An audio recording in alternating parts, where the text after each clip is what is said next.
Hi, this is Dan Bingham with the Thunderbird Foundation for the Arts. Today we're going to take you on a virtual tour of the Maynard Dixon Home Studio in Mount Carmel, Utah.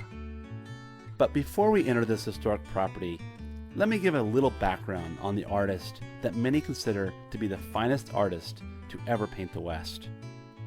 Over the course of his famed career, Maynard Dixon became a noted illustrator, landscape, and mural painter of the early 20th century American West, especially the desert, Indians, early settlers, and cowboys.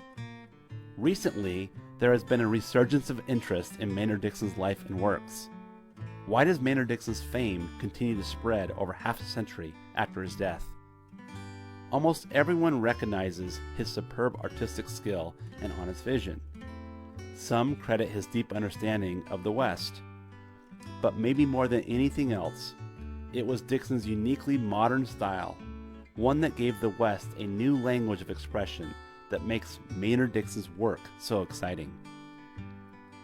Dixon was born to a ranching family in 1875 in Fresno, California. Much has been spoken and written about his early years, his sending of early drawings to Frederick Remington, with encouragement received in reply, and his introduction to academic training under Arthur Matthews at the California School of Design in San Francisco. Suffice to say, he had tremendous natural artistic talent and decided at an early age to become an illustrator of the Old West. Dixon developed his own unique style during this early period, and Western themes became a trademark for him. He spent a good deal of time with Xavier Martinez, whom he had met at the California School of Design. Martinez, a tonalist painter of the first order, had known the famous American painter James McNeill Whistler while in Paris. That acquaintance gave Dixon his first step towards modernism. In San Francisco, Dixon was considered a very colorful character, with a good sense of humor. He often dressed like a cowboy and seemed determined to impart a Western style, most often in the form of a black Stetson, boots, and a bolo tie. A remarkable transition occurred in Dixon's art in 1915. That was the year of the Panama Pacific International Exposition, and the entire West Coast art community was exposed to the new art. Room after room of colorful artwork provided juicy examples of Fauvism, Impressionism, and the move towards abstraction by the French artists and the East Coast painters. With this exposure to Impressionism, California painters began shifting to the new styles of art. Dixon's pursuant, post-impressionistic approach revealed his search for his own answer to modernism. In 1919, Dixon met a portrait photographer, Dorothea Lange, who came from the East Coast seeking a new life in San Francisco. She had a new vision, and the simple compositions she made in black and white were modernist and abstract. Dixon and Lange married in 1920. Dixon continued his travels and accompanied Lange to Nevada and later to Arizona. His paintings had changed dramatically in the period following his marriage. To convey this message, he no longer relied on paint but on powerful and simple compositions. In 1921, at the age of 46, Dixon created some 60 paintings while discovering the power of the low horizon and marching cloud formations. From 1922 through 1927, Dixon painted 100 works. His shapes became stylized and defined, and he was extremely confident in his emerging modern style. He had begun to deliver strong messages with the utmost simplification. Together with his wife and two young sons, Dixon scoured the West in search of inspiration, visiting northern New Mexico around Taos and present-day Zion National Park in Utah. During the Great Depression, Dixon took a slight turn at the crossroads with a series of social realism canvases depicting the prevailing politics and the violence of maritime strikes along the waterfront. Simultaneously, Lange captured on film memorable images of migrant workers and other aspects of the Depression. In 1933, Dixon and family spent the summer in Zion National Park and Mount Carmel, Utah. Dixon and Lange divorced in 1935. 2 years later, Dixon married the prominent San Francisco muralist Edith Hamlin. The couple left San Francisco 2 years later for southern Utah, the source of some of Dixon's greatest art.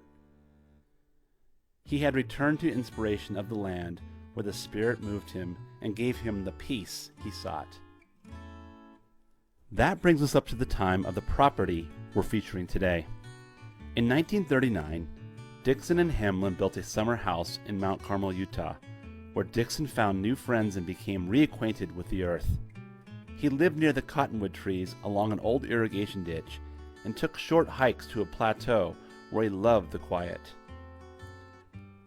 The Maynard Dixon Home and Studio sits along Highway 89 in southern Utah, 17 miles east of Zion National Park. The Bingham family purchased the property in 1998 and established the Thunderbird Foundation for the Arts to preserve the property and also promote the legacy of Maynard Dixon and Edith Hamlin. We'll walk from the Thunderbird Foundation Gallery to the historical property, following a path that winds along an old irrigation ditch built by Mormon pioneers when they settled this valley in approximately 1860.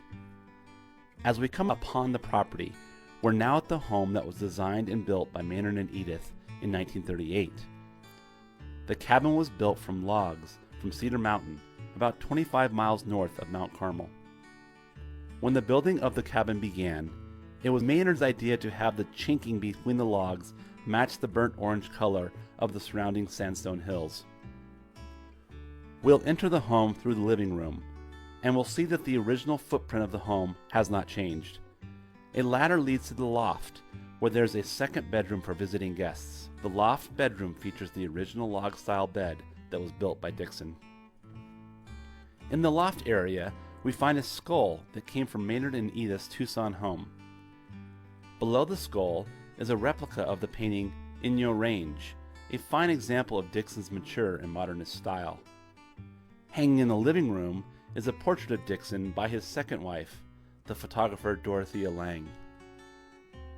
Above the fireplace is a replica of a Dixon painting titled Navajo Land, painted in 1927. Above the archway leading into the kitchen hangs a Civil War gun. Maynard always had a Civil War gun on display in honor of his father, a Civil War officer who had fought in the Virginia Regiment for the Confederate Army. The footprint of the kitchen has not changed, but it was updated in the 1970s by the property's second owner, artist Milford Zorns. Leading into the spacious bathroom, we find the clawfoot tub and a large, paned window, a modern touch for the era. Next, we'll enter the master bedroom, which was also very large for its period.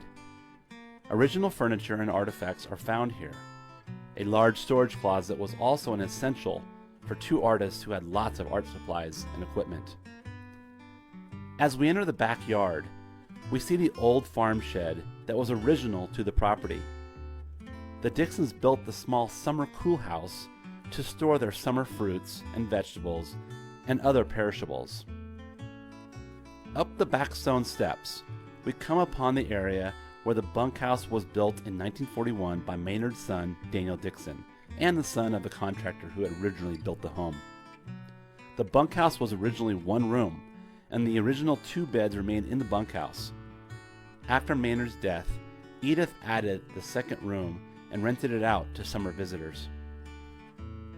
Next, we'll walk over to the studio at the north end of the property. Maynard and Edith designed the studio with the help of an architect friend from Taliesin West. However, Maynard became ill, and they were unable to build the studio. A year or so after Maynard had passed, Edith built the studio they had planned.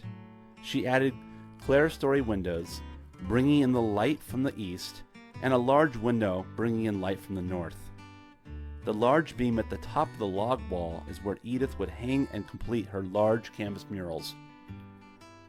The furniture in the studio includes the daybed that was originally in the home, and Maynard Dixon's chair, where he would sit and sketch under the grape arbor that was behind the cabin.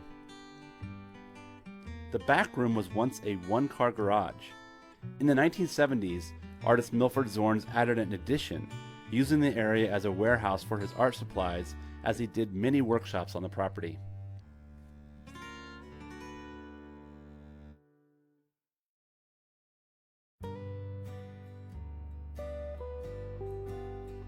A path leading up to the Maynard Dixon Memorial was built recently by the Thunderbird Foundation, who solicited the help of youth from a local church group. At the top of the path, we find the large boulder where Dixon's ashes reside. After Maynard's death, Edith Hamlin Dixon climbed the side of the hill all by herself in the spring of 1947. There, she dug a trench beneath a large boulder, and per Maynard's wishes, buried his ashes there. The Dixon family later placed the bronze plaque to commemorate Dixon's final resting place.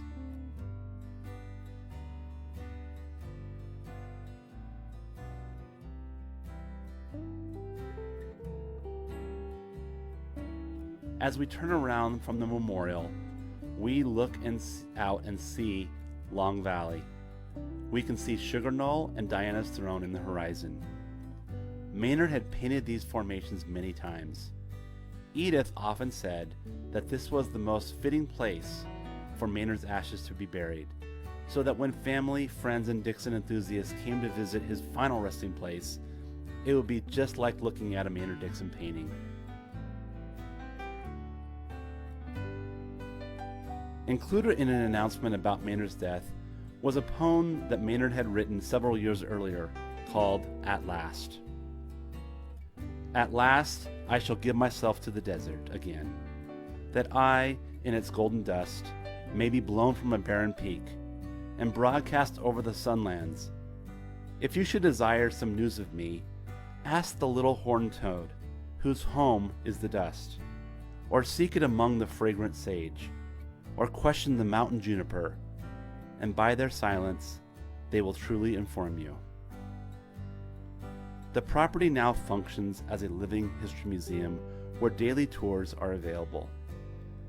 For more information and to schedule a tour for your group, please visit the Thunderbird Foundation online at thunderbirdfoundation.com.